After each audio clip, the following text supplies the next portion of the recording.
In today's video, I'm going to teach you how to add columns in Mailchimp. Whether you're creating a sleek newsletter or a promotional email, adding columns is a great way to design a clean and organized layout.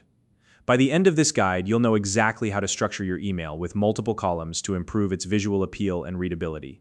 Let's get started. First, you'll want to log into your Mailchimp account with your credentials. Once you're logged in, you'll find yourself on the dashboard. From here, navigate to the specific campaign you'd like to modify. If you've already started working on a project or draft, simply locate it in your campaign list and click on it. This will bring you to your email draft, where you can make edits. Next, you'll want to open the design editor. To do this, click on the Edit Design option. This will take you directly into Mailchimp's email builder, where all your design tools are located.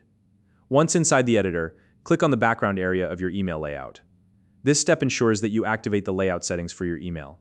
It's a quick click, but it's important because it sets the stage for the changes we're about to make. After clicking, don't forget to press the Done button to confirm your selection. Now let's move on to adding columns. Look over to the side panel on your screen and locate the Layouts tab.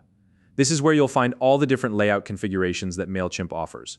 From here, you can choose a column setup that suits your needs.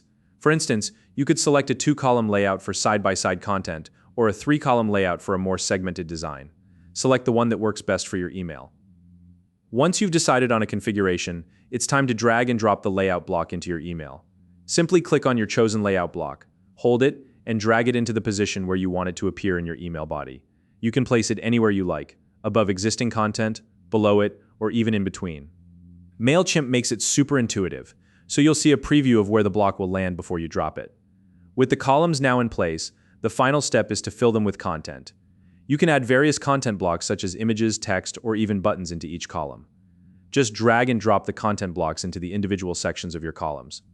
This gives you the flexibility to fully customize your email and make it visually engaging. And that's it. You've successfully added columns to your Mailchimp email. By following these steps, you can design professional-looking emails that are well-structured and easy to read. If you found this video helpful, please like and subscribe.